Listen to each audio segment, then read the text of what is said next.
Therapy Army, let's be having you. Therapy Army, let's be having you. We're outside, people. How are we doing? Hey, welcome to the show, people. Welcome to the show. How are we doing? Are we still here? Or people effed off now? Listen, Jamie Wayne, don't worry about Tim Sherwood. Listen, all those Sky pundits or Talk Sport pundits, all of them, all of them, all of them have to talk about Manchester United to make themselves relevant. That's why I don't really talk about them anymore. Because they all of them have to be relevant for them to basically be relevant. They have to talk about Manchester United. That's what they do. Genuinely, everybody. Big up to everybody. I don't know if everybody can see me. I'm just sending a message to Jarvis.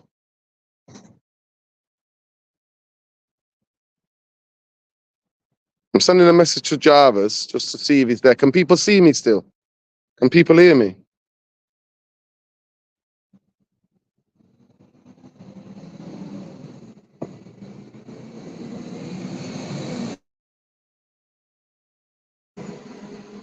Can people still see me, people? So I won't worry about them. I would not worry about them whatsoever, but big up to everybody. I'm trying to get Bombay on as well, so just bear with me, people. Jump on.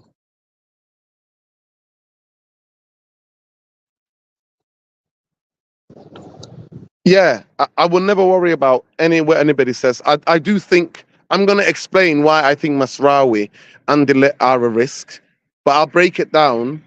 I'm just here with my friend, so I'm just waiting for Jarvis to jump on and to take the show for a minute, and I'll be with you in about 10 minutes. But big up to everybody. Love and light. Welcome to United Real Therapy. We'll start with a bitter intro. I'm here in the green livery Hume. Hume's where the heart is, people. If you know, you know. If you don't, you don't. But we've got a jam-packed show for you tonight. We're going to be talking about the match. Obviously, that's on Friday night. Manchester United versus Fulham. We're going to be previewing the transfer that Manchester United have done so far. I think we still need one or two more players. And then we're going to start doing the predictions for the season. But big up to everybody. Love and like. Please smash a like on the video. Subscribe to the channel if you're not already subscribed.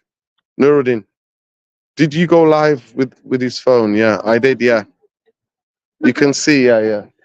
Big up. If you can see me, people. Big up to you. Love and light. Big up to everybody. Everybody. If you can see me, people. Big up. Looks like we're on holiday, people, innit? Looks like we're in another country, but we're here. We're live. We're live and direct here, man, people. But big up to everybody. Let me just see what Jarvis is saying, if he's going to jump.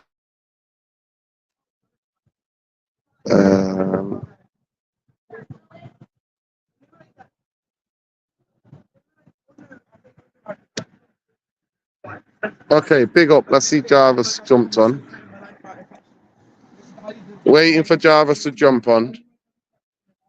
And then he can jump on and then he can talk to us. But big up Jamie. Big up to everybody in the house, people. Big up. Big up everybody. How are we doing? Big up Nuruddin from a Scouser. Yeah, big up Zap, man. Big up the Scousers. Nothing but love. It's all fair in love and war. That's what we say. It's all fair in love and war. But yeah, it's a very interesting time. What's going on? But I'm gonna hopefully Jarvis is gonna jump on, and then he can take the show, and then I'll be back on in 10 minutes. I've just got to get Scholesy, find my cat Scholesy, and get him in. Yeah. Like I said, we're going to be talking about previewing Fulham. We know how Fulham play. Fulham beat us comfortably last season. If you ask me, they beat us. They busted us up comfortably last season, and it's not going to be an easy game. I'm sure, you know what I mean, it's going to be another game. Brother, we're not getting too fall without two proper midfielders. Now, 100%. For me, I think that Ugarte, we have to get Ugarte because the profile of the player. And if we can't get Ugarte, we need to get exact profile of Ugarte. That's what we need in midfields. Definitely. We need. To me, I'm not holding out on Casemiro. My guy takes a pillow to the football pitch. He's always sliding about, look like he's sleeping, man. That's what he does. Look what he did against Liverpool in the preseason, man. It's mad. We need at least one CDM in France, and I have faith in Collier. Yeah. Collier, yeah. Now, Collier can do bits, but we're going to need more than Collier. We're going to need, I think, a left-back as well, me personally, because Malacia is not fit, and to me, Shaw's not a Manchester United footballer because he can't stay fit, man. I never trusted Shaw anyway. He's a backup centre-back if he's anything, if they can't get rid of him. But let me just go back here, what people have been saying. I'm quite interested in Xerxes signing and how we use him. Yeah. It's going to be very interesting as well. It's going to be very interesting, Barbaro. Big up to you. West Ham to win the league. Yeah, well, they made really good signings. Let's get 3 points. Yeah, definitely. We need 3 points. We need a good start to the season. Give him a plank. Yeah, 100%. My guy takes pillows to the football pitch, bro. Sliding about the place like he's about to take a nap. That's what we call him, cast a nap man, innit? Cast a nap man. He's a nap man. He's taking naps. Jarvis still not here. I was going to get Jarvis to do a bit of the show, but I don't know what's going on. I don't know what's going on. What's going on? What's going on? I don't know what was going on. But yeah. Jarvis, still waiting for Jarvis, people. But yeah, in terms of the pundits and what they're saying about our signings, it's going to be very interesting. Very, very interesting to see what happens. 1 second, people. Hello, our kid. You okay? How are you? I'm all right. How are you? Where are you off to? Just going to my friends. Okay, lovely. Have a lovely time. Yeah. See my friend, my gym buddy. See my gym buddy on the street. Big up, people. Dream signing would be Essensio. Yeah, versatile player who can play left back and left centre back. Yeah, 100%. John Wick. Definitely agree with that. Jamie saying Fulham will pop us off the park. No, I'm not having that, Jamie. I'm not having been popped off the park again and again. I'm not having it. I'm telling you, I'm not fucking having that. I swear to God, I'm not having been popped off the park, mate. No way am I having that. I don't want getting popped off the park. I'm not that. I don't want that type of football anymore. I'm sick of that football, man. I'm seriously sick of that football. Oh, City fan here. Yeah, there's a City fan here. There's a City fan. You're live on YouTube, my friend. You're live on YouTube. City. The best team in the land, in all the world. This is Sergeant Bilko, people. He's a diehard City fan. Going, yeah. Yeah, he's a diehard City fan. But it is what it is, man. You know what I mean? Obviously, we managed him. He was nowhere to be seen FA Cup Day. Nowhere to be seen. But he told me about the Charity Shield now, that they got another big trophy. Tit for tat, he says. No, the FA Cup is a cup. Real cup. The oldest cup competition in the world. The Charity Shield. Hey, and how many have we got? You've got one. How many Premier Leagues have you got? No, you're not getting there, mate. 21 is coming. You're never gonna win that again. You will see. I promise you. Rashford. In the next 3 years, we'll see, mate. Listen, Rashford used to retire your centre halves, man. Don't put some respect on Rashford. Bang goes against you, mate, all day, every day. Oh, Rashford. All day, every day. When he plays people offside, gets away with it. Oh, Look at here, eh? Look at here on the streets of Manny, people. City fans are getting absolutely cocky these days, man. I'm telling you. City fans are getting cocky. Big up Jarvis in the house. Mr. Jarvis, how are you? Yes, hey. Look at him kitted out, mate. Hey, original Man UFC. Hey, look at him, eh? Getting the shirt on. Hey, he's having it. He's having it. It's a Hey, knockoff. It's a fake one. You know, I never give money to the Glazers. By there the way, you go. That's why I love. Yeah. That's why I love you. That's why I love you, Jarvis. That's why I love you, man. You always tell it as it is, man. Never give money to the Glazers. But you look fabulous in that kit. It's a brilliant kit, Thank to be you. fair. Thank you. It's probably one of the best kit. I actually think that's the best kit Manchester United have got out in a spate of like 15 to 20 years. I'm not gonna lie to you. I agree. think I that agree. kit. Yeah, It's a great kick. I love it. It's retro. It reminds me of the 90s, of old Adidas and yeah, the colors. Yeah, one of the best kits in a lot of years. yeah. Listen, I'm gonna let you just do a little intro of what's been happening, what you're feeling about the season, and I'll be back in 2 minutes, okay? Yeah. I will talk Cool. to the chat. No problem, Nordin. Just do Cool. your thing and come back when Listen, you're ready. yeah, you know the chat. Hit Jarvis with a couple of questions. He'll answer the questions. Yeah. And by the way, I don't have the admin for this channel, so I can't bring out your chats on screen. But we will talk anyway. So let's do our best. I just want to first topic breaking news about McTominay. You guys, I don't know if you heard, but we have had a bid on McTominay from Napoli in Serie A, Italy. But there was only talk of a loan, and as far as I know and heard of and read on Twitter, we have rejected the loan and no loan deal. We have said to Napoli, you pay us money, 25 to 30 million bracket, or no deal. So I think it's sensible with trying to sell McTominay. A loan is out of the question. What do you guys think? Do you want McTominay to stay? Do you want to loan him out, or a pure sell? Big up to DJ Superfly, Monty, Danny B is in the house. Jan Vic, Vic is in the house. He says good evening, Jarvis. Flex47, he says love Jarvis. Love Flex, good to have you on board, man. We have Jamie Wayne in the house as always. And I want to talk about one comment I saw from Jamie Wayne a couple of seconds ago. He said that West Ham is winning the league. Obviously banter, but they have had a hell of a transfer window, West Ham. So how do you guys think West Ham will do this season? Will they be in top 6 bracket fighting for Europa, or will they be around 8 to 10 as usual? For me, we have seen a lot of good signings from West Ham. They have been spending their Declan Rice money well. Let's just type in here West Ham signings and see who have they brought in so far.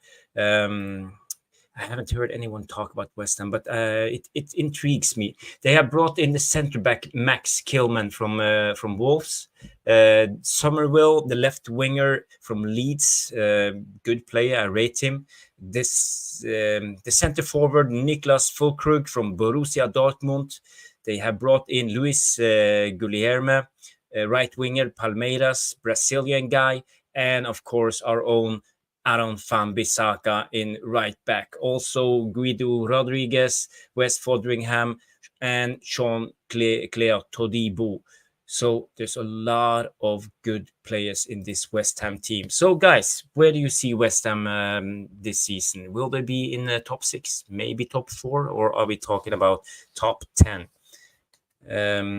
Let's see. Flex says, I'm talking that, Jarvis. I must say Sancho on 350 brackets. Yeah. Fish Real Picture is in the house. Big up, man. And Story says 5. He think West Ham will come in 5th this season. Abs MUFC says 10th place. Well, and John Doe say it West Ham, so about 10th. But I would say they have a lot of good signings. I expect a lot of them from this season. Max Kilman, one of the best centre backs. My good co-host on Jarvis's Corner, Stu Woolley, really rates Max Kilman and actually said we should sign him at Man United. I think it was a little bit too expensive. West Ham paid 47.5 million euros for the centre back, but they also have a good striker in Niklas Füllkrug, so he looks also good. But enough with this West Ham talk. Let's just go back to Man United. Today or yesterday, we heard that Luke Shaw is injured. He will be back in October. The soonest. I would say nothing new from Luke Shaw. Again, injured. He played one game in the Euros and back into injury. So, guys, how do you see this? Luke Shaw, should we replace him right away and try to get a new centre back in? I see Thomas in the background, but I can't bring him in because I don't have the admin. So we just gotta rely on Nuruddin to control the show. I see Abs MUFC comes in and say Luke Shaw is a disgrace. 9 years of nothing. We need to sell. I agree with that statement. Abs MUFC. Elite Baller comes in. My good friend Elite Baller says, Jarvis, bro, glad you're back, bro. Big up. We are just talking about Luke Shaw right at the minute. Injured until October. Tom, can you hear me? Yeah, I can hear you, mate. Yeah, cool. So, what do you think? I'm talking to the therapy army. They don't like Luke Shaw. He's always getting injured. They say get rid. But how do you rate the Luke Shaw situation? We gave him a big fat contract. He's a hard sell. He's always injured. Yep. But we need to replace him. How do we do that? I said before, and I said it on your show as well, that I was going to give him this season, but I can't see consistent injuries again. Let me just paint you all the timeline, Therapy Army. I'll paint you a timeline, right? Mm-hmm. He was injured. He didn't play a game for Manchester United for 4 months at the back end of last season. Four months. He then goes to a Euros. He plays none of the tournament games until the final, and then has a layoff of the final, has no pre-season with Manchester United whatsoever, and he returns back unfit and injured. And now you've lost him again for 3 months. So he will have not played or represented this club for a total there of 3, 6... You're coming close to nearly 8 months. Yeah, 7, 8 months. It's a disgrace. And it's not a long-term injury. It's a consistent, reoccurring injury. And like you've just said there, Javs, you pointed out perfectly. He's on a bulky wage contract. He's the worst side of the 20s. He's at the latter stage of his career. I'm going to say it for what it is. He's got fuck all left. Yeah. He has got fuck all left. He's a disgrace. He's an absolute disgrace. I'm sorry. And I've always used and this is my motto that I've always taken on any channel or anywhere that it is. If you've been at a club, and it doesn't matter what club, a decade, and you've done fuck all, or you've won nothing, and especially at a big club like Man United, if you've not won one of the big two in 10 years, I'm concerned why. And you can only blame the clubs for so far before you have to look at the players and think, well, are the players even good enough? But people have defended Luke Shaw for years, and I'm fed up of it. Yeah. It's like defending the indefensible. I'm sorry. It's guilty as sin. It's guilty as charged. All I'm going to say for our case right now is we had a lot more holes that we needed to fill than probably left back this summer, because last season we had no centre-backs. I understand the full-back situation was terrible, but centre-backs, we've been terrible for about 4 years now. We've always relied 100%. Upon Maguire and Lindelof, so we had to fix that. The difference with Shaw is we couldn't foresee what was going to happen with Malacia. That for Malacia I can understand, because it's something that's just a reactionary and it's happened. I can forgive Malacia in that case, and I can give him a chance because he's only new. And when I've seen him play, I think he's okay. He's still a young player. There might be something there. Luke Shaw, there's nothing to rely on. I'm sorry, there's nothing left in this player at all. What's he going to give me, Jarvis, that's going to get me off the edge of a seat? 5 assists a season. Put a couple of crosses in and blow a hamstring, and then you miss him for 3 months. And like I say, I'm saying it as ruthlessly as I can. If you want to win league titles, and this is what I talk about stability. Yeah. 9 times out of 10, winning league teams in any league across Europe have their main 4 defenders, 2 fullbacks and centre halves, all fully fit for 90% of a season. In most winning seasons, that's a proper statistic. 90%. Manchester United will be underneath that statistic in about 50, maybe even 60%, because Luke Shaw is going to be missing as 25% of that puzzle. And that's a fullback. And like we've said before, guys, a fullback in modern day football, if you don't have it, you lose that whole left or right hand side of your pitch because there's no player to link or join up with.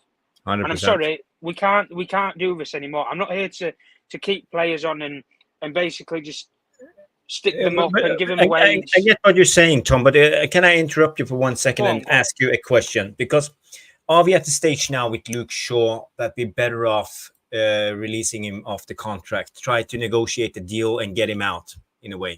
Do you think we are at the stage, or should we just like cling on? I think he have 3 years left on his contract.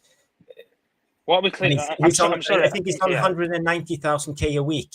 Jarvis, if he clung on anymore, mate, he'd probably break his hand next, rather than a hamstring. I'm sorry. There's too many excuses that you can come up with for some players. For players who just come through, like what's happened with any Euro, Jarvis, we can understand it. He's a new player. He's fresh through the door. It happens. Malacia was that last season and probably the season before. He's a new player. He's relatively new. He's still young enough where you can get something out of him. What am I going to see in 3 years from Luke Shaw that's going to make me change my mind? Because half of the time in those 3 years, Jarvis, we don't even know if we're going to see him anyway, mate. That's my issue. And I'm sorry, when you're paying the sort of wages that we do for players nowadays, you've just got to be ruthless. I'm sorry, you do. I look at City year in, year out, Jarvis. If a fullback's not cutting the weight or if they're not good enough or they're up to scratch, João Cancelo was one of the best fullbacks. He could play left or right back, Jarvis. But because he had a bit of a barney with Pep, they axed him out of there, Jarvis, and they got somebody else in. The difference with us is winning mentality teams don't keep hold of players unless they've still got something to give you. Kyle Walker still plays at the age of 33. Now, if he didn't have recovery pace, would I think he's still at City? Probably not, no. Because what is he going to offer them? Nothing. And in that City team, they don't lack slack players. If you slack or you've run out of steam, they get rid of you. Luke Shaw is one of those examples of why this new regime in Ineos, supposedly, needs to mow over all of the fucking weeds in the garden. Yeah. They're trying to do it with Harry Maguire now and Lindelof and stuff because they see that's not good enough, Jarvis. So they've just replaced that with 2 players who are supposedly going to be that for the future in De Ligt and potentially Lenny Euro. And Martinez is still of a relatively young age as well. So you've got at least you've got a bulk of centre backs there now that you can play with. I'm sorry, Luke Shaw, he's had his chance. And for what you can say, 10 years. 10 years is a long time. Can you remember I'll ask that to anybody in the chat. Can you remember what you were doing 10 years ago? Listen, this is what I'm saying. That's how long a time he has had at this football club. And I've always used this phrase around Luke Shaw. He was the future of this club once upon a time ago. He's no longer the future because right now, at the age that he's at, he should be one of the faces of this club if he's any good of a player. And he's not. I'm sorry, he's not. For me, I've seen enough of what I've seen. And if you're going to consistently fall below the fitness levels and you're going to consistently be injured, I would rather take a loss now, Jarvis. But the problem is we can't do it because we need fullbacks right now. So we're gonna have to bear with for 12 months. You're not gonna get rid of him in January, so you're gonna have to wait until next summer. And then try to sell him next summer. You know, who will buy him? Jarvis, he's been injured 5 of the last 10 years. Yeah, do you know something? 49% of the games. I'm personally not. I'm personally not asked who buys him, to be honest with you, because for a consistency of it, I would look at it and I'd say to him personally, I'd say, look. By that point, I think he'd be 29, or I think he might even turn 30 by that point next summer. I'd say you're 30 years old. You're an English international. You're in Gareth Southgate's setup. They'll move you about you'll get another Premier League club from somewhere, Javid. There'll be somebody that'll take him. It's just a case of if the price fits them, they'll take it. Like Wan-Bissaka fit the price for West Ham, so they took it. Maguire fit the price for him last summer, but they couldn't agree terms with him. The difference is, I would pay this guy to leave this club. I'm done with this whole shit, mate. You've been away on your international duty. You missed You missed 3 months last season. You then have the audacity to go to the Euros. You did fuck all there. You got to the final and you got on the team sheet somehow. I don't know. You've then got on holiday. You've reported back to Carrington. No pre-season, mind. You've blown another fucking injury and you're out for until October. There's no excuse. I'm sorry, there's no excuse. And if anybody wants to come in here and make excuses for him, listen, I'll hear it, but I'm not going to fucking accept it. I've had enough of this shit mediocre from Manchester United for years now. And there's a time and a place to bin players, and this is a time. 100%. And for me, I just want to say before I say hi to Sean and Nuruddin is back and we'll take over the show. When it comes to Luke Shaw, I think we are at the stage where we should actually consider releasing him off his contract, because I think he will never get his injuries under control. This will be a reoccurring event, playing 2-3 games, getting injured again for 2-3 months. And I think we are better off just releasing him, get him out, and bring in a fresh left back who can actually do a job, because at the moment it's not working. He's on almost 8 million a year. So maybe we can cut the deal, pay him off for 50%, 4 million, and say bye-bye. That's I would try to do something like that, because I think it will be impossible to sell him as it currently stands. Nuruddin, are you back? Yeah. Yeah, good. Can you hear me? Yeah, Big we up can hear you. Jarvis for taking the reins. Jarvis, I'm going to have to make sure that I find a way of giving you the admin. Yeah. We can get Mick help us with that. So big up Mick if you're watching. Send Nuruddin the instructions how to bring on the admin stuff. Sean, what's your thoughts on Luke Shaw? Sean, what's going on? There's a bit of noise in the background. Who's that noise in the background? Is it you, Sean? Are you in the car? No. Driving? Are you hearing any noise from? Is this still? Do you still hear a noise? No. Maybe Tom? it's me. I have a fan going. Hello? Oh, okay. Are you driving? Yeah, I mean, I'm not Are you on the boat? Are you on the okay. boat? Are you on the boat with Luke Shaw? I'd throw him overboard if I could. wait, but yeah, no. I was listening to you guys talk, and I think my stance on Luke Shaw is partly I partly agree with what Jarvis was saying, but I disagree with a lot of the other parts. I think for me, Luke Shaw is just not a priority. He's not a priority. I understand everyone's frustration with Luke Shaw. I share your frustration. I tend to give players the benefit of the doubt, most of the time when it comes to injuries like this. So I imagine that I imagine that nobody's more disappointed than Luke Shaw that he's not available. So I would give him some grace for that. I think also buying him out of his contract is out of the question. So I think we're stuck with Luke Shaw till 2027 or whenever his contract expires. Because nobody's going to take him from us. Nobody's going to buy Luke Shaw from us for anything worth anything because he's too injury prone. No one, I think, is also going to pay his wages.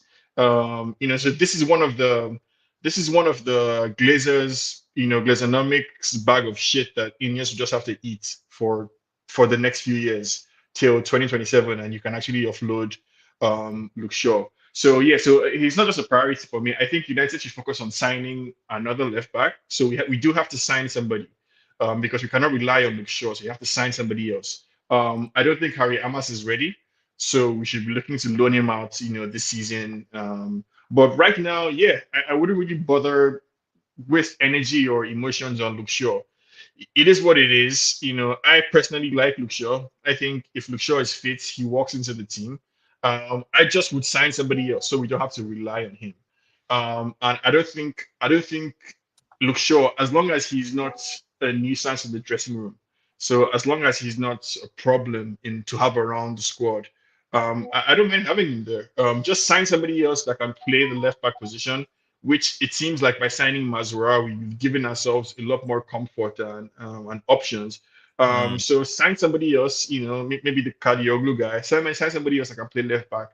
And Mr. Luke Shaw, don't worry, as long as you're not, like I said again, as long as you're not causing problems in the dressing room, I think Luke Shaw is good enough to have around, so that whenever he's available, he plays. Yeah. Yeah.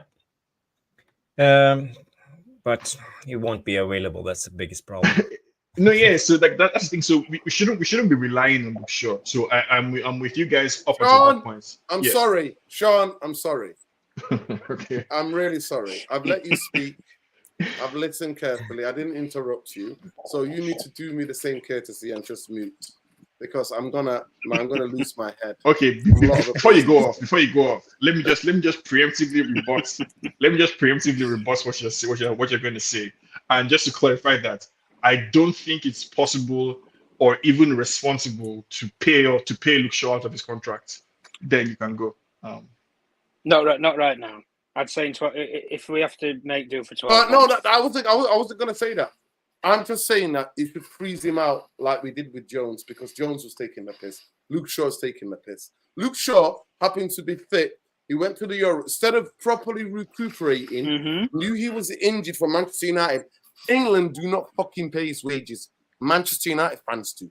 Yeah. Do you think there's a conspiracy here? We do. No, it's not a conspiracy. I said to you, I give me the courtesy. I give you the same courtesy. That's the thing for the new season, by the way. No more crazy screaming matches with each other.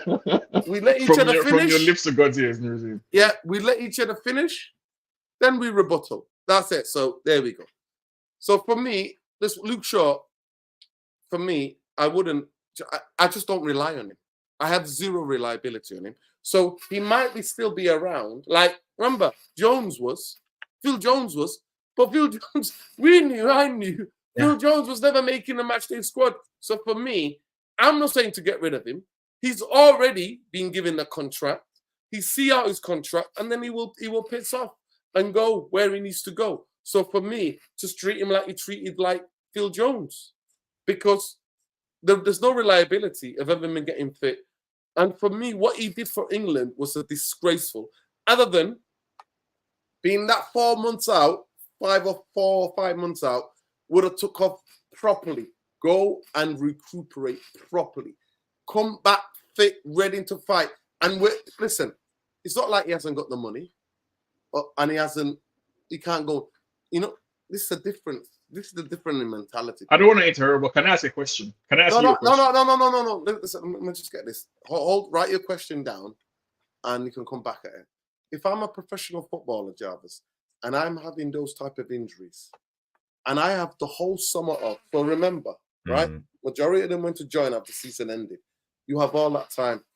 Ryan Giggs and Roy Keane went to Italy, because Italy, you know the history. If you know the history of Italian football and you know the level of like conditioning, basically footballers in Italy are owned by the football clubs. They're owned. Anytime, if the form dips of the team, the club goes, right, everybody, we're going to a training. We're having a mini preseason again somewhere. Remember when Ancelotti took Napoli? Remember, Jarvis? He took them to another training, and some of the players were like, we're not going. There's a difference. In terms of injuries, they're well advanced. They have advanced. There are knee specialists if you have knee injuries in Germany. Diego Dalot actually went to China, if I'm not mistaken. I was reading it in a magazine. Diego Dalot was getting injuries, a lot of injuries when he was younger. He went to China. You will go to the end of the earth, Jarvis, Tom, to go and find a way of you playing football, because football career is short. So for you being fit, you would change every aspect of lifestyle that can contribute. He's not a 21-year-old. He's not like, what's his name, Malacia, who was bullied and injected the fuck out of, by the way, by this football club and by that medical team, with in coalition with fucking Ten Hag for him to play, and then he mistrusted them. Then he almost feels like he Googled a doctor to have a surgery with, and the surgery was botched up. That's why he's been out for a year and a half. By the time he's going to come back, listen, go and read about what happened to him. Go and read about what the club did to him, to Malacia. Go and read about it and then come back to me. I have read about it, and I wanted to ask Jarvis and Tom and yourself a question, right, guys? Because I think what Nuruddin is alluding to, which do you guys think is more likely the case? That by virtue of either luck or Luke Shaw's constitution, he's brittle, so he's a glass man. Literally, he's made of glass. he's very brittle, he's sensitive? Or do you think it's more along the lines of what Nurudin is alluding to, that Luke Shaw is irresponsible? So him as a player, he's not taking care of himself the way he's supposed to. He's not doing the right things he's supposed to. Which do you guys think is more likely the explanation for Luke Shaw? Both. I think both. Both. Okay. I think at the end of the day, yeah, he's had one massive blowout injury years ago, which I don't think he's ever been the same player since. I've seen the guy before pull out 50-50 tackles. You can't do that at this football club. I understand the circumstances of it. You've had a massive injury. Okay, we've put a recovery plan in place. We welcomed him straight back into the squad. We didn't throw him in at the deep end. They put him in gently, as you were, when he had the injury. We had players like Daley Blind who were covering left back and full back. We had players at that time that could cover. Right now, we've got no cover. And at the end of the day, yeah, he's had these injuries and stuff. What Nuruddin's getting at, and I agree with him, is the point of that instead of, and we said this about Rashford when it was the last Euros in 2020, when he could have not gone to the Euros and focused on rehabilitation or tried to get some sort of recovery, whereas Rashford at that time in 2020, he should have got shoulder surgery and he didn't. He went to the Euros, he then got laid off for 8 weeks after surgery. So then he missed 4 weeks of the season at the start. That's not culpable. And like Dino says, England don't pay his wages. Manchester United do. He has a contract to play for Manchester United, and they are the ones that finance him and give him the pedestal and the bank balance that he does, not England. The different, yeah, I can understand he wants to represent his country. That's fine. But at the end of the day, there's some times where you have to look at it and think somebody has to take your place. And his place in this squad is untenable. It is. And I'm not talking the first 11. Forget the first 11. I'm talking about the whole squad. It's untenable. Yeah. I've seen players before, and I said I've used this story on Jarvis's show on Jarvis's Corner before. It was player Emerson Royale. Barcelona signed him from Real Betis. In the same summer, they sold him because they did further analysis on his medical records, which they didn't actually have at the time because Real Betis didn't actually hand them over properly, or they missed out certain discrepancies of it and they got sued for it later, where he had major knee injuries. He did a similar thing what you just said about Dino with Dalot. He actually went over to Portugal to see a specialist. He had a knee operation. In 4 months, they put a recovery program in place for him. He then signed for Spurs at the latter end of the window, and for the start of the season, he played for Spurs. And whilst he's been at Spurs, he'd never had any major injuries that left him out for more than 2 weeks. That's what I'm talking about. Take your career before taking glory, whether that's at international level or club level. And there's some cases, and I look at it, even his camp and his agent and the people around him, whoever the fucking hell is advising him, they need to be sacked. I'm sorry, whatever advice they're giving him, because all I can see that they're telling him is, Luke, just hang in there, Luke. You get a bit more money, hang in there. But if it means if there's a small print in that contract and it says you can pay him off for say 3-4 million, I'd do it. I really would, because 3-4 million, if you blow him out of there and you go out into the market say next summer, and you can find somebody for say 50-60 million pounds, and that might be our marquee signing next summer, guys. If it fixes that problems, you've got a whole new left-hand side for a couple of years. Garnacho's going to be that new left winger. Yeah, but Tom, the club already. I mean, I agree with a lot of what you're saying, right? And I think what Nurudi was saying and what Jarvis is saying as well. I get what you guys are saying, but I think, like I said, we're stuck with like a bag of shit with Luke Shaw. He's on a lot of money. He's an injury-prone player. The time to let go of him was the last contract that he was given. And we missed that window, so we're here with Shaw till 2027. I think the way the club is looking, I think the way the club is looking at it, everything I've read so far says that we want to sign the left back this window. We're looking for somebody to sign, to bring in for the cheap or for on loan or for free.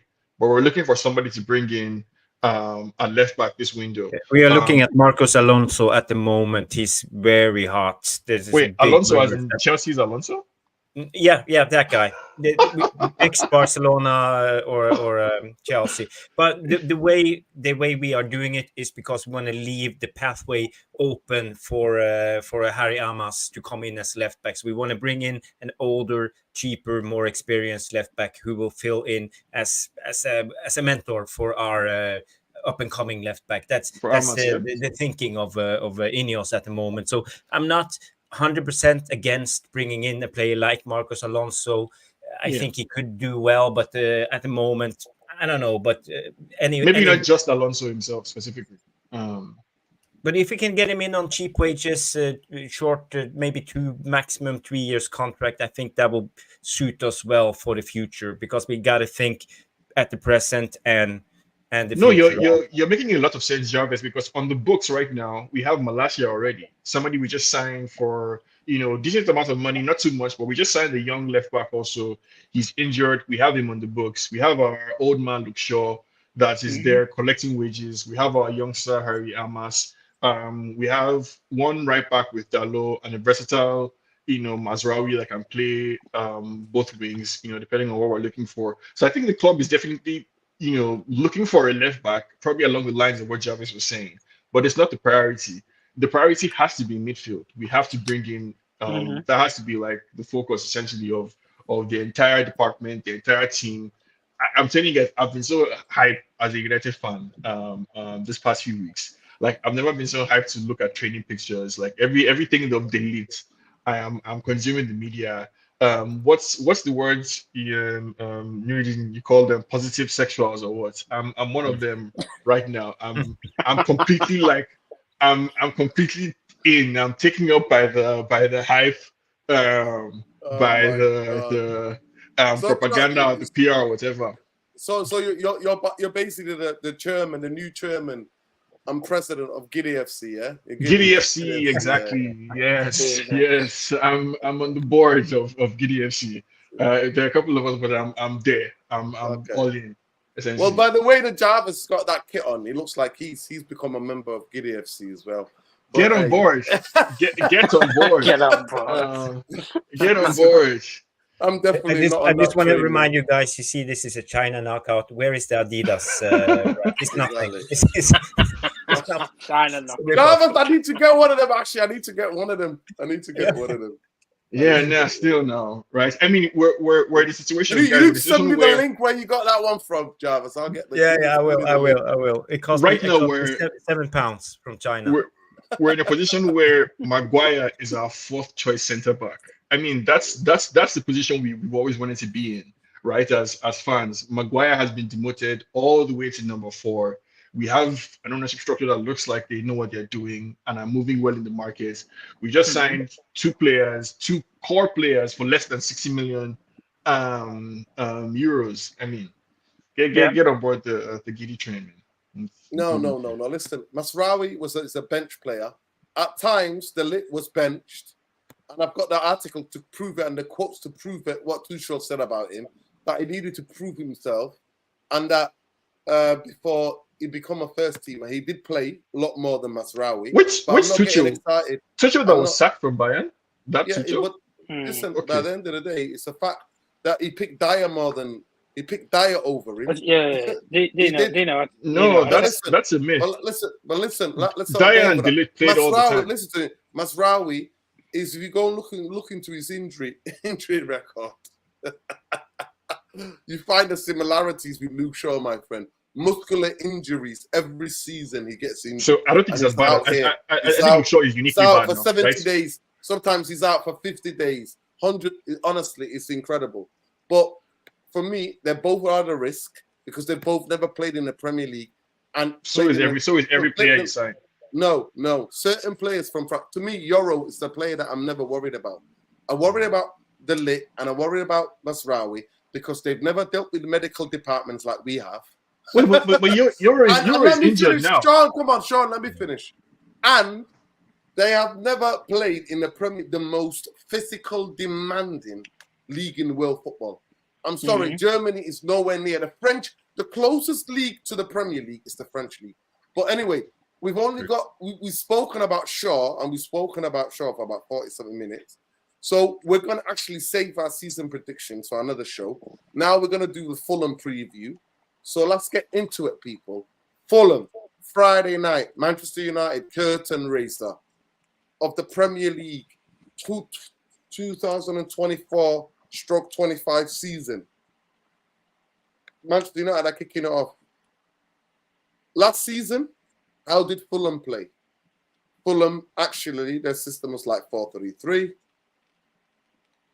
One of the eights move higher than the other. It turns into 4-4-2.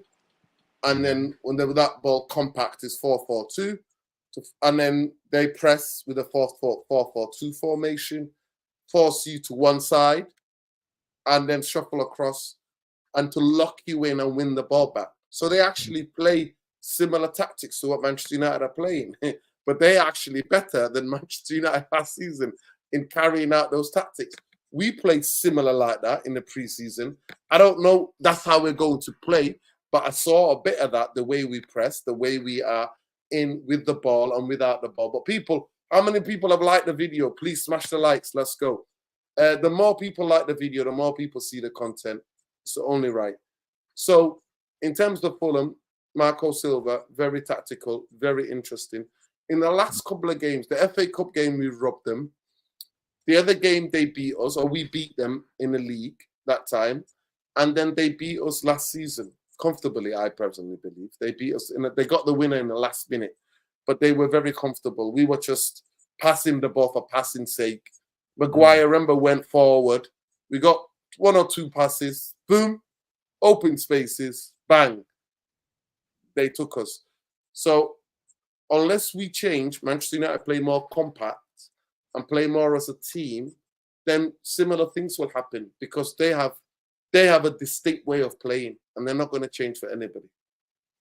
Jarvis. Yeah, we have covered Fulham a lot of times on this channel. Marco Silva, I respect him as a manager, Portuguese manager. I think he's brilliant. He plays a little bit mid-block, try to set his traps as always. I respect their striker, that the young Brazilian guy, Muniz, I think is good. They don't have Paulinho anymore, so they have weakened a little bit in the midfield. Now they play with Reed and Lukic, I think, in midfield. So I think they are a little bit weaker than last season. I think they are a team that we should beat, and we could beat, and we will beat Fulham this time around. But you never know when it comes to Man United. Our biggest problems, I feel, is our ineffectiveness in front of goal. I think we create a lot of chances. I like what I have seen in the preseason, how Ten Hag mixes his play when he tries to play out from the back. Sometimes he drops down the DM like Casemiro and plays out with the three. Sometimes he push up Onana and plays out with the three with the two center backs and have an extra man up front. So we have several options when we try to play out from the back. I don't think Fulham will press us high, so we won't see much of it this time. But our attacking play is improving. I see patterns. I see a lot of diagonal runs, off the ball movements, and what Ten Hag used to do in Ajax. What we haven't seen so far with Man United is the shift of play. We try to build up on one side and shift to the other side and isolate their fullback 1-against-1 again with us wingers, or 2-against-2 with their midfielder and fullback against our fullback and midfielder. So I think it will be interesting to see. I hope that Ten Hag has the balls to play with the players in form and don't pick just names now in the beginning. I would like him to start Ahmad in front of a player like Rashford. I think Rashford has been ineffective in front of goal. He had burned a lot of chances. But I think he will choose Rashford and bench Ahmad. So I'm not happy with this trying. I think we will see Ten Hag continuing with this favoritisms of certain players. What will we do? Yeah. No, I was going to say, you just brought up the most important, single-handedly the most important question. The only thing that can take me off GDFC is if Ten Hag starts to I don't know if he goes back to, because I mean, for me, the slate is clean for everybody. Yep. And there's no reason on this earth why Ahmad should not be starting the game against Fulham. There's absolutely no reason whatsoever. Not only did Ahmad play well in preseason, he ended the season very strongly. He ended last season on a high. He played very key important role against Liverpool. Towards the end of the season, he played. So Ten Hag needs to figure out what he's going to do with Rashford and Garnacho. I know Garnacho is his boy. I know Rashford is also considered a senior man, and like a senior player in the squad. So between the both of them, they need to figure out the left wing. But that right wing, they should leave it for Ahmad. Right? Like, and yeah, you're raising, I think, the most important points about Ten Hag. That's going to tell us everything we need to know about this season, whether or not Ahmad starts this game against Fulham. Because I think Garnacho itself, like Garnacho as well, the way he plays, I think he thrives best coming off the bench. I think the person who needs to earn his pay is Rashford, really. If we're being honest with ourselves, it's Rashford that needs to prove something. Garnacho has shown us that, like, he's willing to stand up and be counted. So has Ahmad. The person who really needs to answer for himself is Rashford, and I'm hoping that I don't mind Rashford starting. So I don't mind Rashford and Ahmad on either wing. But I'll be very disappointed if Ahmad is on the bench. Yeah, and just to finish up with what I think about the game, I also think that we will see the new guys, De Ligt and Mazraoui, but I don't think they will start right away. I think, as we have seen Ten Hag always ease in new players, it takes a lot of time, usually almost 4 to 6 games, I would say. We saw it with Casemiro. We have seen it with other players. It takes a lot of time before it gets them going. Even though they have had a good preseason with Bayern, I think he will wait and let them integrate into the squad before he starts them. So we will be back to seeing Maguire as centre back again. And I'm not sure how he will solve the left back position, if he will try to play this young guy, Amas, or if he will continue his experiment with Licha on the left as he did against Manchester City. So there's a lot of question marks when it comes to the game. I hope Ten Hag makes the right choices for his sake, because I think as if the Ten Hag outers get smell blood, they will take their knives out and will be going for his head this time, because there's no excuses. You have a squad, he should use it. And I said so at the end of the season when we evaluated Ten Hag.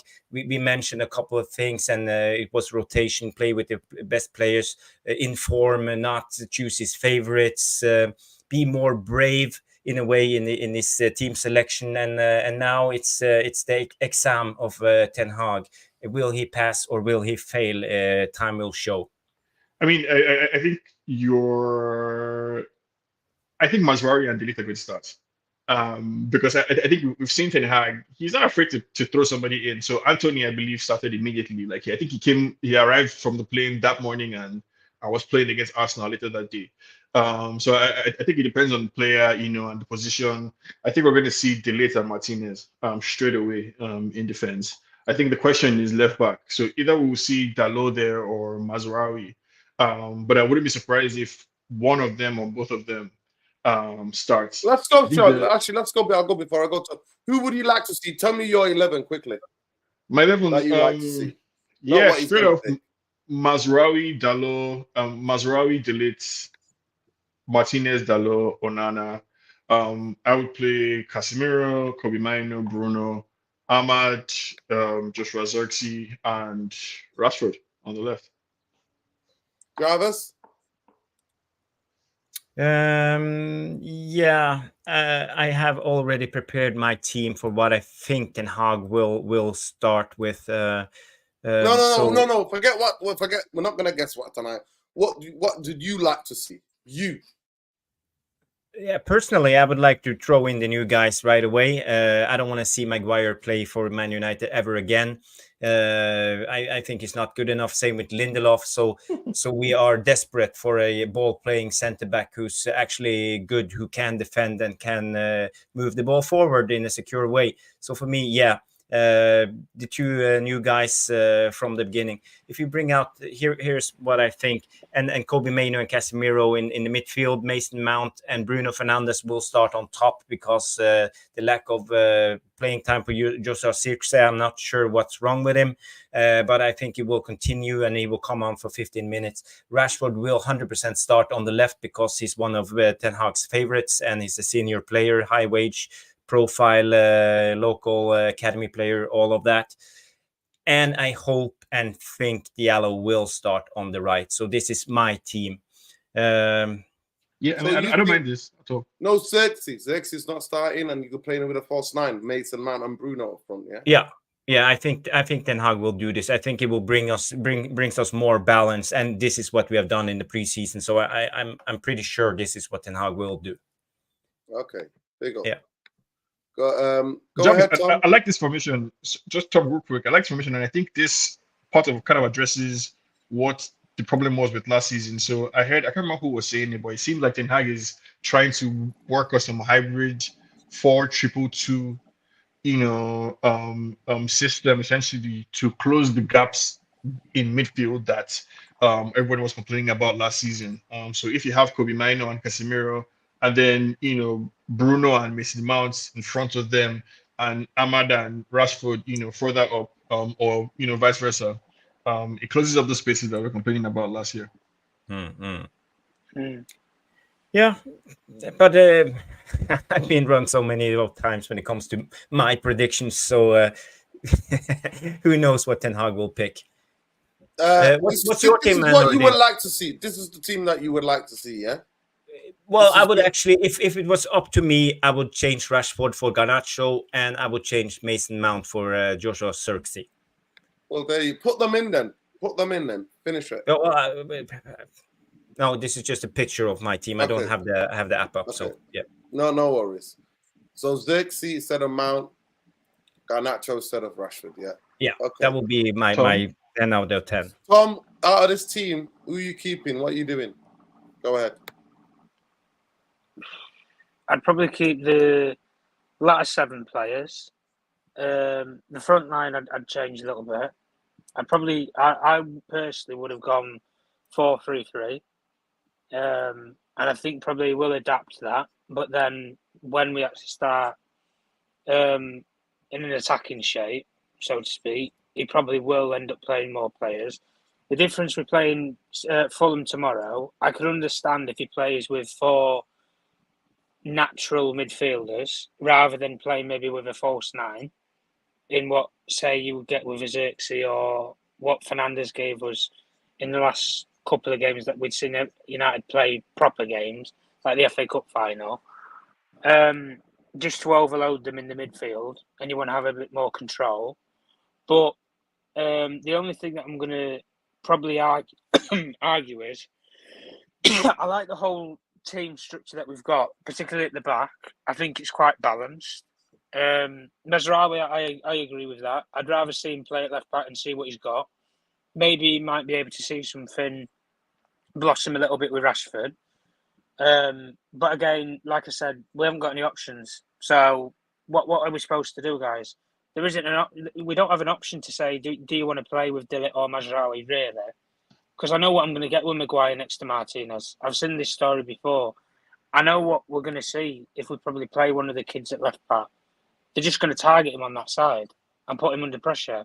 And it's the first game of the season, everything. And at the end of the day, I don't really want to put a kid in that situation. Just embed them in. But the front line, I'd probably stick Zirkzee in there. I think he's had, he's had, maybe 2-3 weeks now with first team. He built up a bit of fitness. Probably laterally to maybe even miss out on playing in the Shield. But I just think at the end of the day, I want to see Zirkzee play, particularly with players like Ahmad and Mount and Fernandes, who are more like creative-centric players. Mainoo as well in terms of forward balls. Because from what I've seen with Zirkzee anyway, he's not one of these traditional number 9. He's kind of a different player.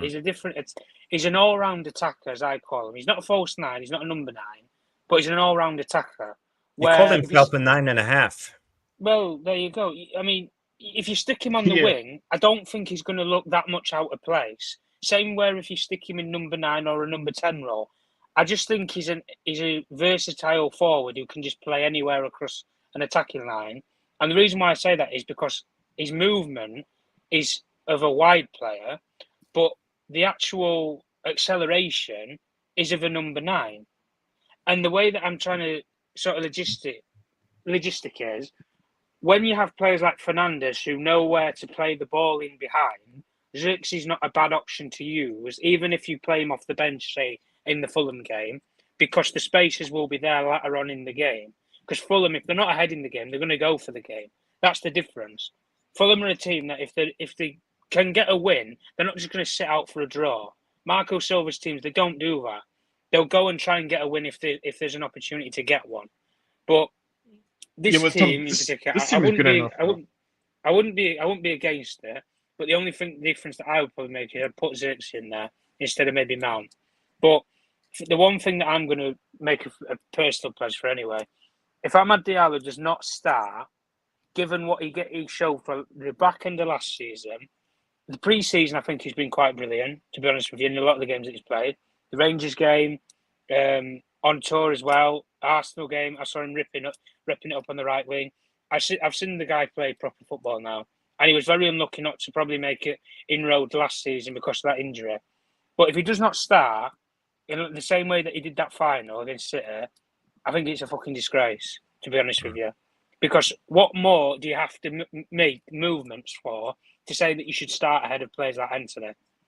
I don't know. I really don't. No, he's going to start ahead of Anthony. It's whether or not it's what the manager does with Rashford and Garnacho. That's the question. Well, he's going to start. If we're saying it about Ten Hag, Rashford's going to start.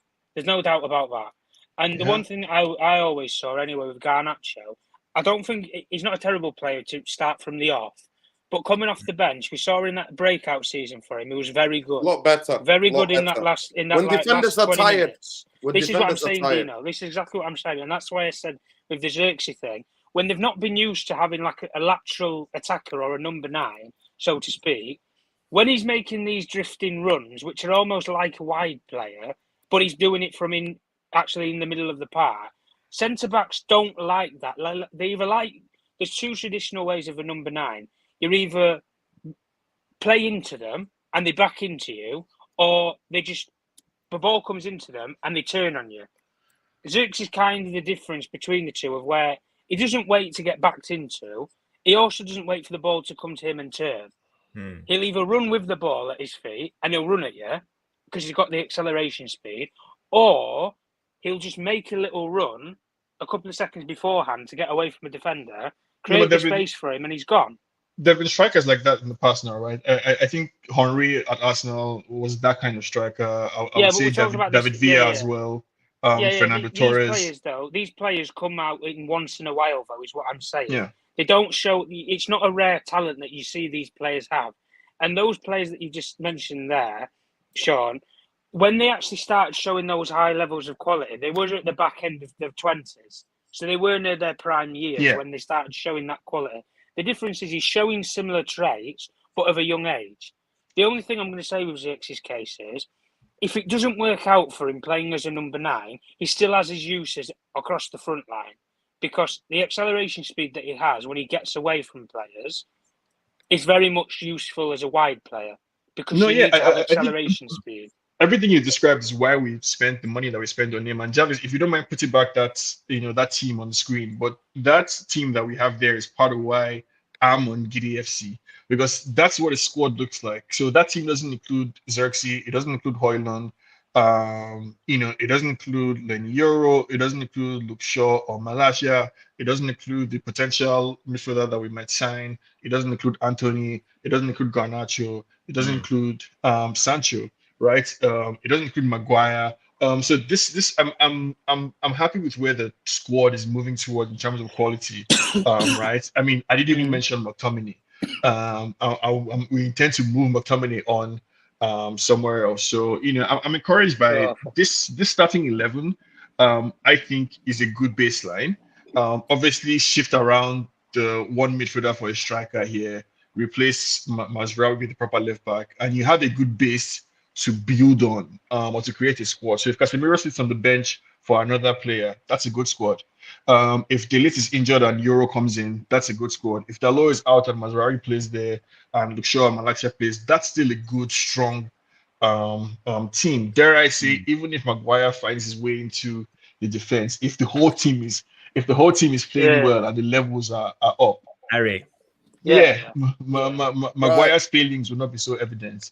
Yeah, the only so Sean. Okay, get on board. Can I just come in there 1 second? Yeah, go on. I would like my team to be so. Yeah, if they're after they check their fitnesses, I won't throw them in straight away. But if they're fit enough, then definitely. Knowing this football club with backroom Dr. Death and the rest from Arsenal rejects. That's what they called him at Arsenal. That's not me. Go and look it up. That's what Arsenal called him, Dr. Death. That's potentially libelous. Listen, right. So if they're both fit enough, then definitely I would start them. Yeah, I would play Xerxes instead of Mount, 100%. Well, he's never going to be, but I would play Xerxes instead of Bruno. Play him as a number 10. That's what I would like to do. But that's just in a real team. But anyway, but it'll be Mount. And yeah, I'll play Rashford and bring Garnacho on for Ahmad. By the way, I think Ahmad Diallo. Big up to Lilas. I'm happy for you. Lilas says, Bruno, another 3 years. Woohoo! Haters are mad. Yeah, I'm mad. Because he's going to be, including the bonuses, he's going to be the highest paid player for Manchester United because he's the captain, which is bullshit anyway. But, you know, we'll talk about it another time.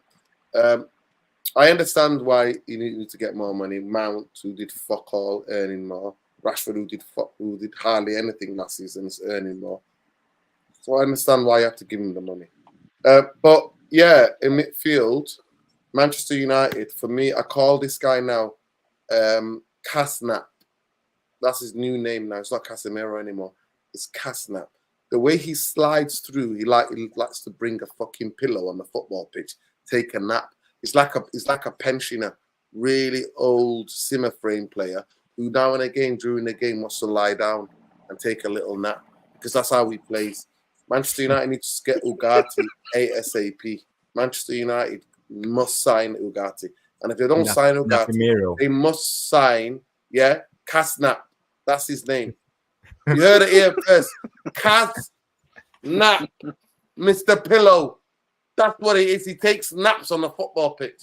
Yeah? Because that's how he slides through. Have you seen him? Lies down like that. Casemiro needs protection. And it's like, no! Stop it. He's lying down. He starts taking naps. It's disgraceful. That's what his name is now. Casnap. Right? When we said when we said anyway, that, Manchester United need to go and get, if they can't get Ugarte, they need to go and get a player with Ugarte's profile and characteristics. Sanderberg. He's not that guy. Yes, he is. He's not that guy. No, he's not that guy. What's wrong with Sanderberg? Jarvis, we're going to fight this. I've been talking about Sanderberg for years. You know what's me, wrong with Sanderberg? I've been mentioning him so many times. Jarvis. He's the perfect midfielder. He's not that guy. Let's get him up. There we go. Let me share this with you, and I'll share Let me just remove this. Yes. I don't know. Let me just share this. What are you looking for? I don't mind Sanderberg. I think that would be a smart piece of business because he would probably cost like 10 or 15 million. He's a good player. He kept the clock ticking at Burnley. He's not that cheap. The one about 30 million. Can you see the stats there, Jarvis? 30 million. Oh Yep. wow. Yeah. No. Can you see those stats there? Okay. Looks good. Looks good. Yeah, looks decent for a championship player. Nah, come on. No, but what are you looking for now? You're doing self-select for midfield. Self-select for midfield stats. Because look at past completion, 83rd percentile. That's not bad. That's not bad for a squad player. Yeah. Listen. No. I mean, Murren, click on Subamendi. You see number 5 to the right there. You have Subamendi. Click at him and look at his stats. It's almost the same. Okay. Similar profile player. Look, no problem. Click at Subamendi. And I'll click on, and you can you see here Ugarte is not mentioned because Ugarte is totally different profile to Sander Berge. Do you understand that? So Sander Berge is mentioned with the likes of Roberto Giuliani. No, but are you sure that's the type of profile that we need, Nuruddin? Because some people will argue that we need more of a Sander Berge, Frankie de Jong type. Kamavinga, Ibrahima Sissoko, Alberto Sam Lokonga. So that's what he linked to, right? So let's go through it, right? Here's for me the biggest things that I look at is look at this interceptions. Interception, it needs to be a key attribute for the way Manchester United are trying to play this season, Jarvis. Right? Interceptions for the midfielder and tackles for a midfield player. Yes, there has to be. Yes, there has to be. Because Manchester United are going to get counter-attacked a lot. We saw it against Liverpool in the preseason. When you play through the press, the first line of press, we're fucked. And you got Kasnap lying about the fucking football pitch, right? That's what you got. You got this. The first line of fucking press is beaten. You got this Kasnap fucking lying around, right? Yeah. So the blocks and positioning has to be brilliant. Tackles is all right, right? Blocks, that's something when we're already sitting back, right? Blocks is a central defender's job, you know. Exactly. I would argue that interceptions are next to listen to me. And for a midfielder, Jarvis, I don't look at blocks because I'm thinking blocks. That means he's played in a team from these stats to be there that were facing a lot of shots, and when they were all in low block, right? Low block, right? That means low block where everybody's in the close to each other. Clearances obviously is quite decent. His aerial duel is actually really good. That's one thing I would give it him. His pass completion is good, so he's good on the ball. Progressive passes though, not that great. Carries is good. I like that. But other than that, all these other stats are average. Let's go to Ugarte. Should we go to Ugarte? Yeah. Go to Ugarte. Please do. So what I mean by Ugarte, by the way, people. UGA. Now drop the R after the G. UGARATE. Yeah.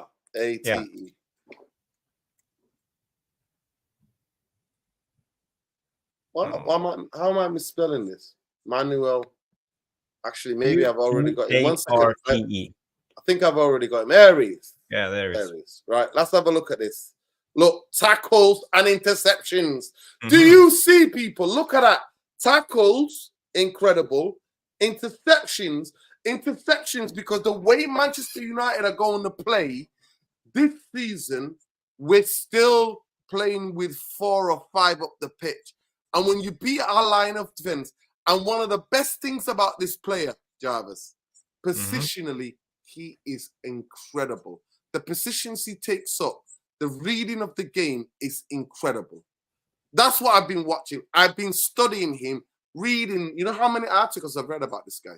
You know how much video that I watched? I've actually tried to find halves of games for Sporting Lisbon, right? Try to find games and more than highlights to watch him specifically. So in positional sense, they are the 2 most impressive things for a team that's going to be counted. And they're impressive. His pass completion, actually, he's a lot more better on the ball, Jarvis, than most people actually give him credit for. Right? One of the most interesting thing about him, Jarvis, he's actually a risk taker with a ball. His take-ons are really good. His take-ons are really, really good. Right? Yeah, it's important to get out of tight areas when you win the ball, because we usually get countered right away. So we have to be a good dribbler to get out. That's where we want to sign him, though, right? That's why we want to sign Ugarte. But you're describing 2 different profiles of midfielders, and that's what I was saying. And that's what I'm saying. Look, so all of the different people that from the stats, look, they were totally different players, totally different player to the. That's what I'm saying. I don't need, but I'm saying Manchester United need to go and get somebody who is of Ugarte's statistics, game playing, interceptions. I need this to be highlight this. I need the interceptions and tackles to be brilliant. And like I said, I'll repeat again, the closest league to the Premier League in world football is the French league. It's true. It's the French league. The adaptation of players who played in France to the Premier League is incredible, high percentage compared to Italian, German, or Spain players coming from there to play in this league. So that's why I'm a believer. You either get Ugarte, and if you can't afford him, then get a player who's similar, like him, like the rest of these players. Some of these players here, this guy here, Peroni, Argentinian player. You know, I can never say his name. Is it Ruella who's on the? Yeah, I can't yeah. The one is that Ruella? Yeah, Ruella. Yeah, I scouted him when he was a United Italian under 19. He's really good, Ruella. I would actually say. Kamara, who's at Villa, exactly the same.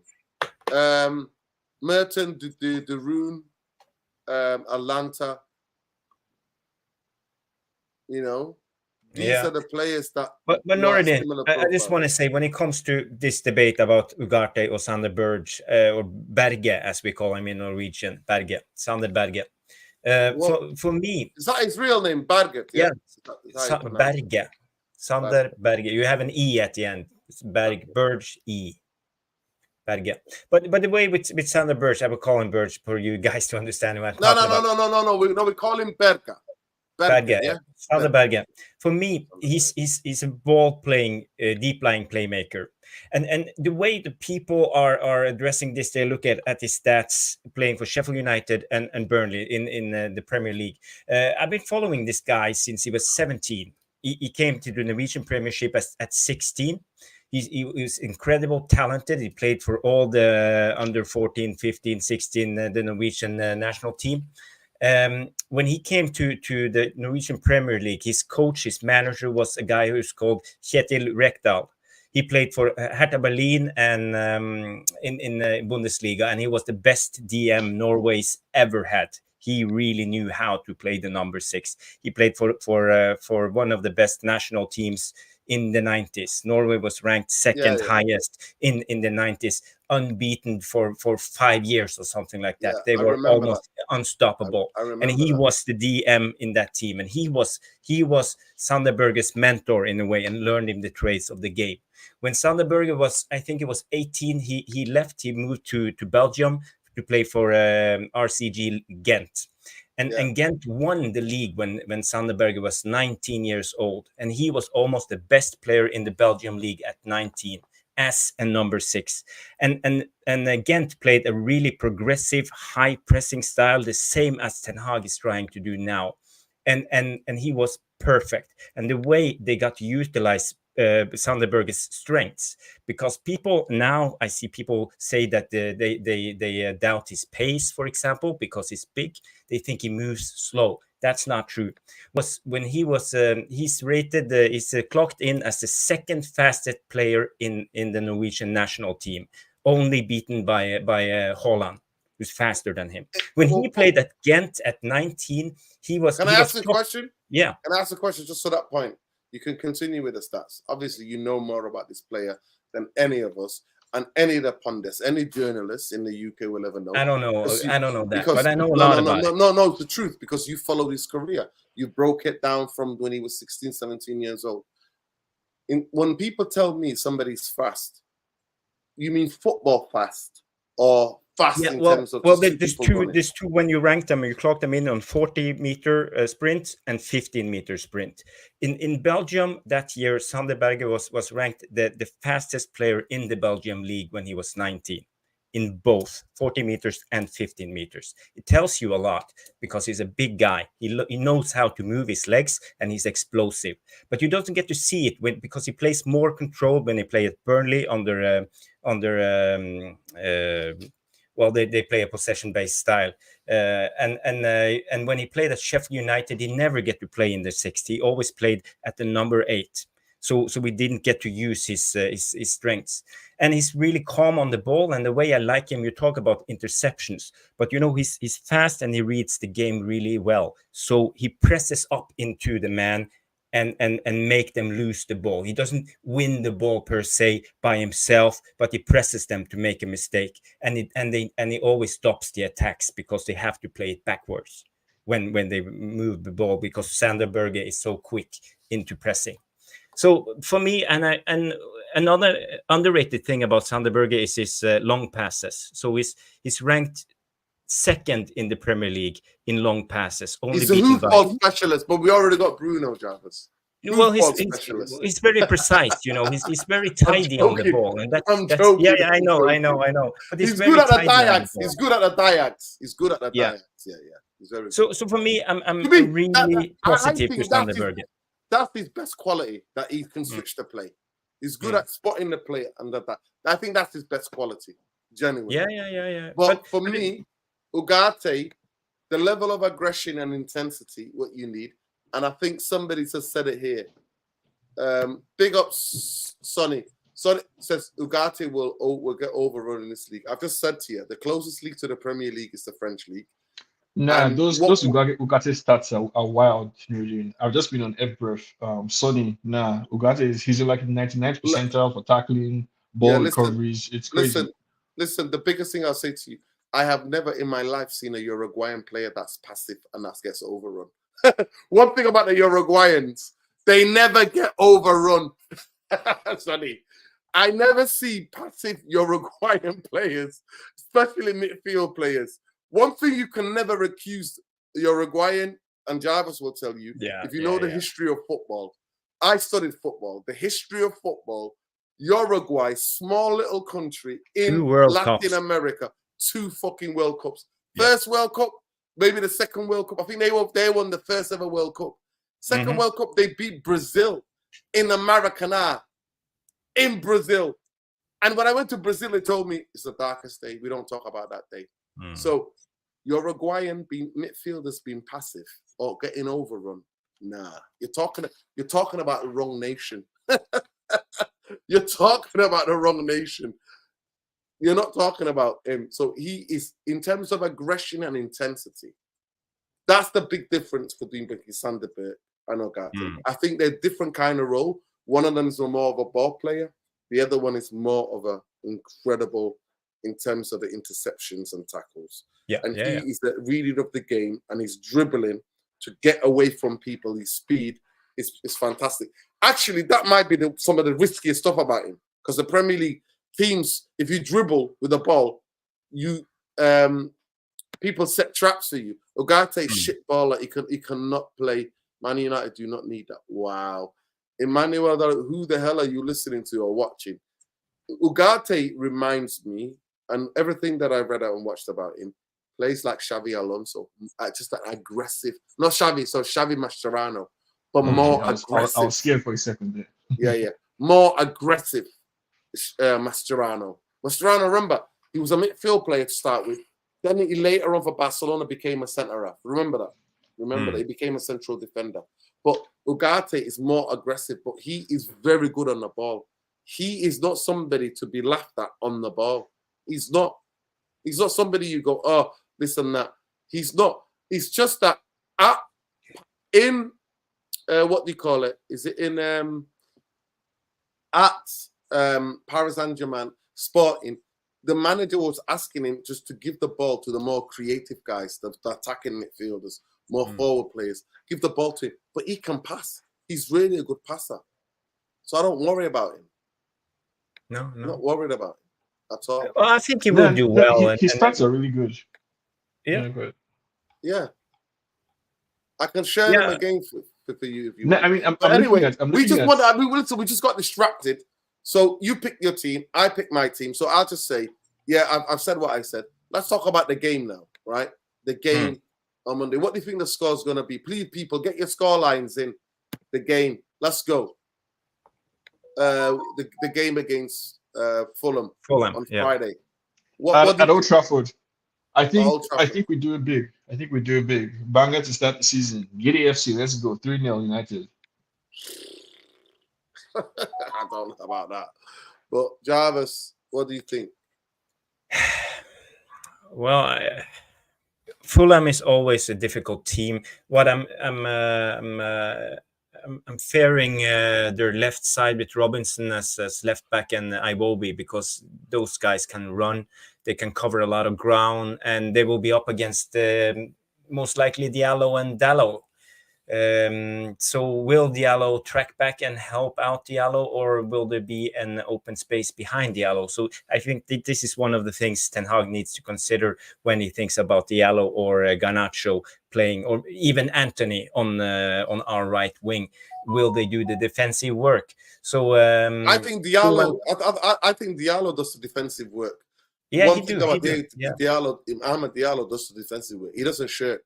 He's not shirking it. But go ahead.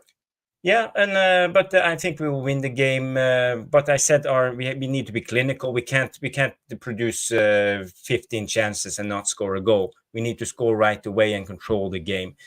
Ten Hag always speaks about domination. I want to see that from the get going. I want to see us dominate Fulham for 90 minutes and trash them 4-0. That's what I want to see. But as always, I'm skeptical. I'm a realist. I think it will be difficult. I think we will struggle scoring goals. So my prediction is 2-1 Man United. Yep, same as my prediction. I think it might be 1-1 or 2-1. That's my prediction. Yeah, Danny B comes in 2-1. My heart's telling me 2-1 Manchester United. But I just want to answer this question for Emmanuel. Emmanuel, the reason why he found himself on the bench is because the manager does not rate him. He wants more ball-playing midfielders. Luis Enrique wants to play with more, and that's why he bought Neves, and he's got probably the best the best ball-playing midfielder in Europe, the youngest, and he's amazing. Fatinia, for me, is amazing player. So Fatinia and Neves, that's who he fancies. He wants ball-playing midfield players who are specifically getting the ball and dictate the play. That's why he's not playing him. So he's not a bench player. Doesn't that tell you that we should shy away from Ugarte? No. I know you're a purist. You would like to see the football balance. Yes, when we but move I the ball actually, around. but I actually 100% think in the Premier League, Manchester United. Listen. If Ten Hag would have had the time that Pep Guardiola's had, because I don't believe in Ten Hag anyway. I don't believe he can coach properly. He can coach at 11 to play a system, but he can't coach a squad. So I'm a believer that Manchester United need Ugarte type player profile because of the way Ten Hag wants to play now. I think the next manager, if De Zerbi was here, I'd be like, maybe go and get Subamendi instead. Do you know why? Because I know the team is going to play possession style football and dominate more games than anything else. But Ten Hag doesn't want that. Yeah, it's true. He doesn't play possession. It's more about domination, high turnovers, high turnover. aggressive. And that's the reason why Ugarte is there. That's why I want Ugarte. But that's the truth. He is, to me, a very good player. And he's the guy that we need in the Premier League, because Casinap is not doing nothing for me. And I'm not, even though he's lost a lot of weight and whatever he's done, I'm not relying on him. I'm not relying on him whatsoever. Nordin, can I ask you a favor? I'm posting now in the chat for people if they want to read my in-depth analysis of Sander Berge. I made a tweet about it. So if people want to read it and learn more about Sander Berge, because I will share it. I think it's better than people think. So you just read it and maybe you will change your mind. Yeah. And listen, you've already, like I said to you, because I'm willing to listen, because I've not watched him as much as you have. So you have more insight than me. 100%. But I'm telling you, the player profile in the way we're playing with Manchester United, we need somebody who plays with more aggression, more physicality, and more about the first in terms of interceptions and tackles and ball carries. And that's what we need. And but I tell you, that's the reason why I'm going for it. I think Sander Berge is more of a ball-playing, deep-lining midfield player, right? But the biggest problem with Sander Berge is his injuries. It's 100% his injuries. And that's what I said. And that's another thing as well. That's another thing. Yeah. So if people say they don't want Sander Berge because he's injury-prone, I accept it. But don't tell me that Sander Berge is a shit footballer, because that's wrong. No, listen. No, 100%. I don't think, listen, by the way, we it's a turn of phrase football fans use. But I'm sorry, even the division League One players are so much better than any of us. Swear to God. It's true. Yeah, but The you level were of pretty good in your days, Nuruddin. You were a hell of a striker. Listen, I was centre midfield player. I was more of a passer and more, I was box to box. I was a more box to box kind of player. But honestly, the levels professional footballers are. Yeah. Boy, oh boy, oh boy. So the idea, you always take it with a pinch of salt when people go, he's a shit footballer. It's just a turn of phrase. It's not real. It's not based in anything real. To me, Sander Berge is his injury record, and I actually think if Manchester United were playing more possession football, he'd be perfect.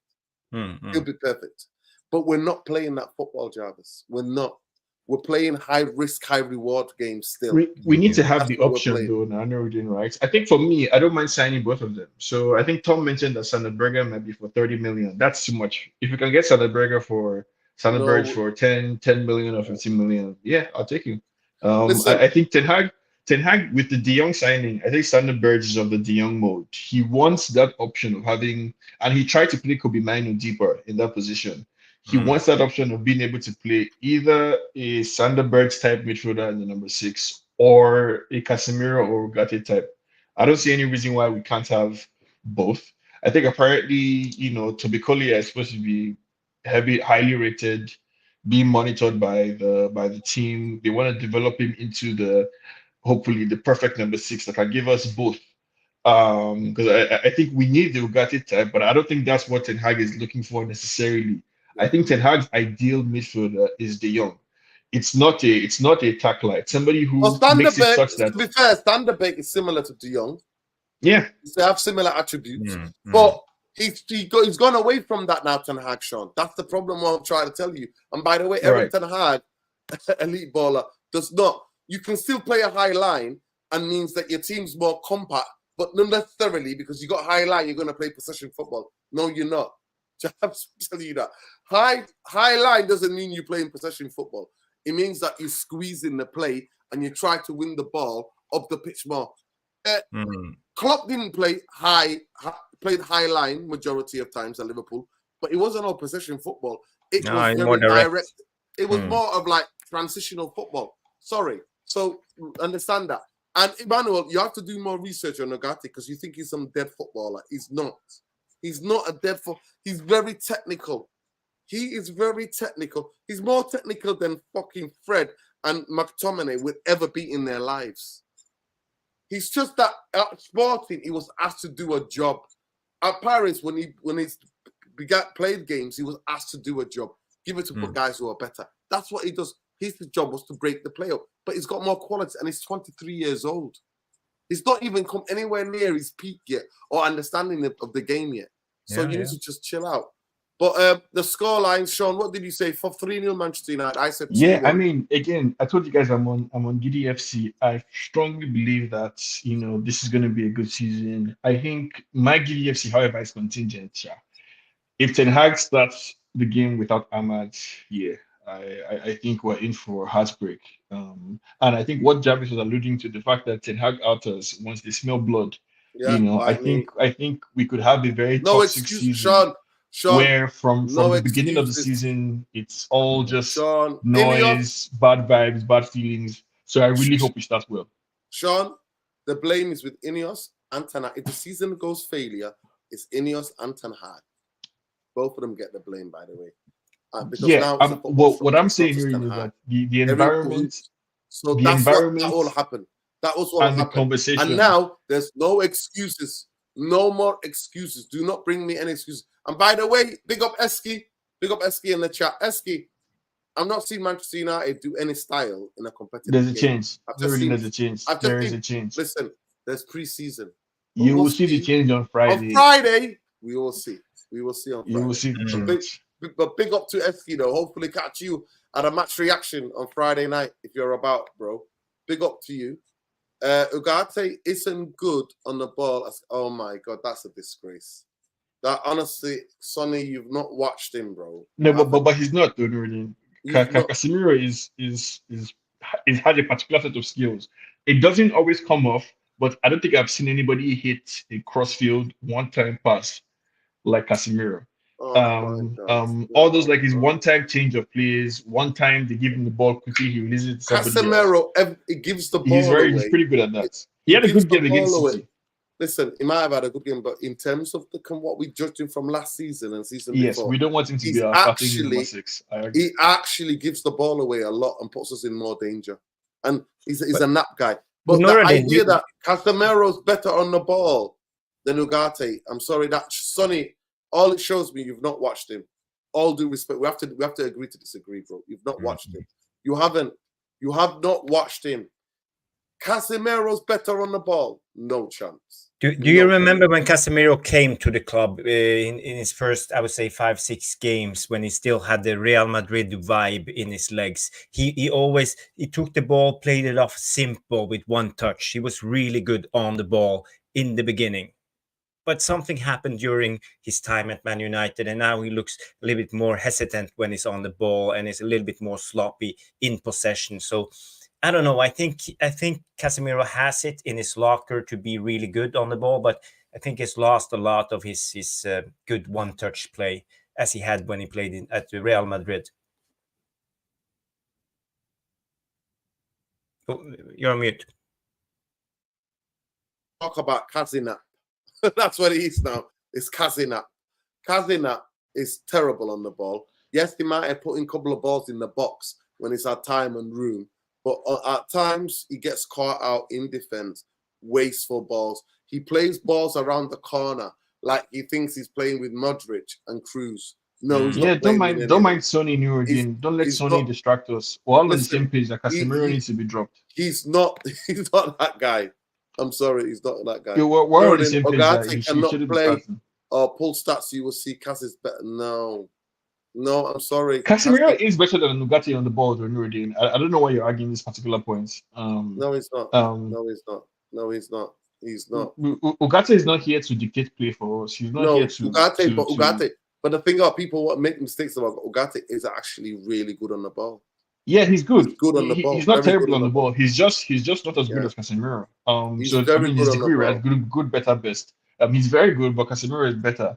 But he's also better than Casemiro at a lot of things. And he's younger, more energy. He's not 23, going to yeah. be napping. He's not This is passing it. nap. He's not going to play This like is he's it. wearing Timberland boots, which is how Casemiro plays sometimes. This is it. You know, This is Yeah. it. Big up to everybody. Hopefully we'll go live after around maybe 11 o'clock. If I go to the game, I won't be back till about 11 o'clock. So we'll go live around 11 o'clock if you're about for the match reaction. Big up to you guys. I might do a show tomorrow if I see how I feel. I might do a show tomorrow with Saeed Jarvis around 10 o'clock, something like that. So if you're around, maybe we can talk about the new signings, rank the new signings from what we no think problem. and how Send they're me the going to link. perform. Sean as well, if you're around. But yeah, people, big up. Please smash a like on Yeah, the no video. problem. Subscribe to Sure. the channel if you're not already subscribed. Come on, United. If I don't do the show, then we'll be seeing you for the match reaction on Friday. But yeah, it's not going to be an easy game, first game of the season. It's going to be, and I think 2-1 Manchester United, I believe. Or it could be 1-1. Or they might beat us because they have a way of playing. And the players understand exactly what that plays like. While we're trying to settle players into our season. Go ahead, First Jarvis. game of Emil Smith-Rowe from Arsenal. We will see him playing as number 10. Yeah, I mean, their squad is quite decent. So, you know, they got Jimenez, they got Muniz as a strikers, Emil Rowe, Andreas Pereira, William. They've got Antonio Robinson. They got we've got Tim Ream. Onana, They got Dalot, Wayobi. Martinez, They got Wayobi. They got Kobe Mainu, Bruno Fernandes, Rashford, Sandia. No, but they've got a good team. Like whoever. We've got a good team too. Well, let's calm down. Let's not get. We've got a good team too. Listen, right? We failed to deceive. They beat us. You're only good as your last game against the team you're playing, and they beat us. They're not going to beat us. They're not going to beat us this Friday. But if you're watching this, please, if you're watching this later on, please tell me your starting lineup and your score line. Get on board GDFC. That's what I want to know. And if you're following, let me know if you're giddy as Sean as well in the chat. Those of you who watch this later. But please do me one favor. Smash a like on the video. If you've got anything to support the channel, I'm not asking you to become a member. I'm not asking you to pay anything. I'm asking you just to like the channel. Subscribe, share, like. That's all I'm asking. It helps the channel out a lot more than you think. Especially a channel that's shadow banned, because we shout for Palestine. Free Palestine, Congo, Sudan. Free the people, free them all. Free the Tigray, free Ogaden, free anybody in this world who's oppressed. We always stand against the oppressors and stand with the oppressed.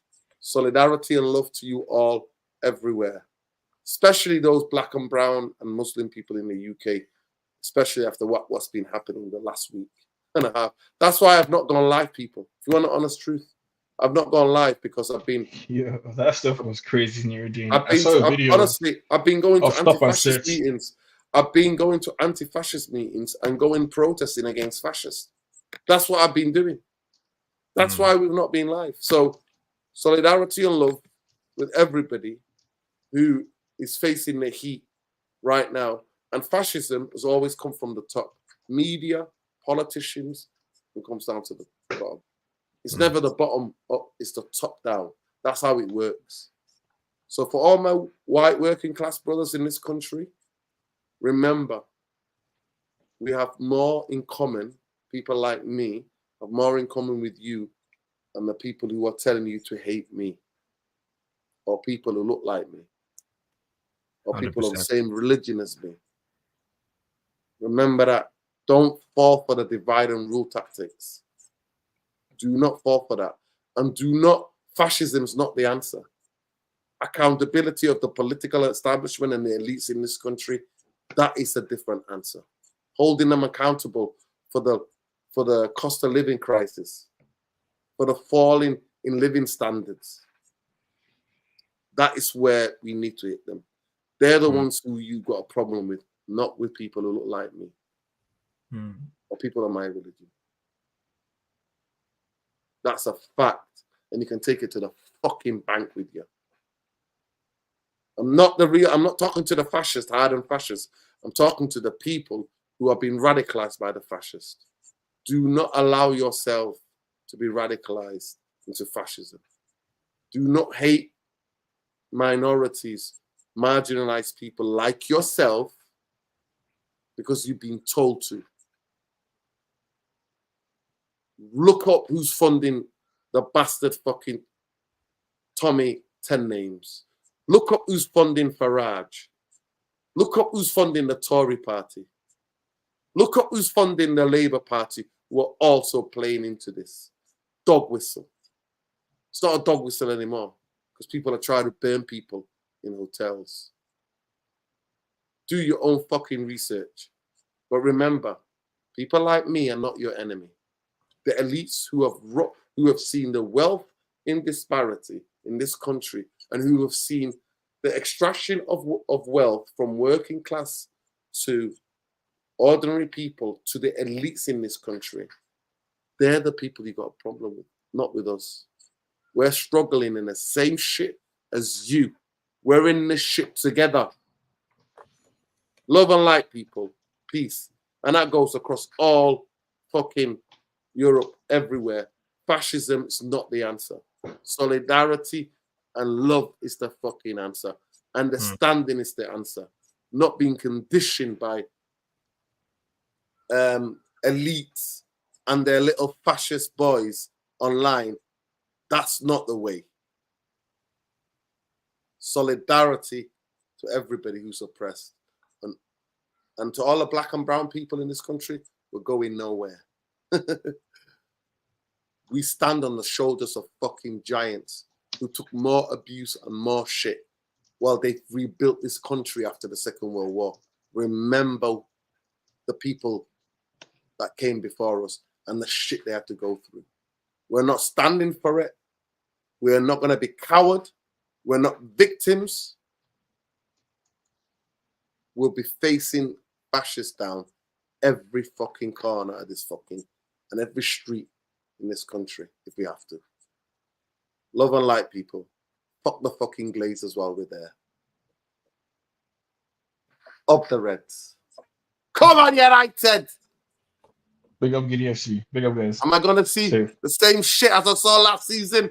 Open wide spaces, basketball vacation of football? Or am I going to see more compact team? All will be revealed on Friday. Peace, love, light. Free fucking Palestine.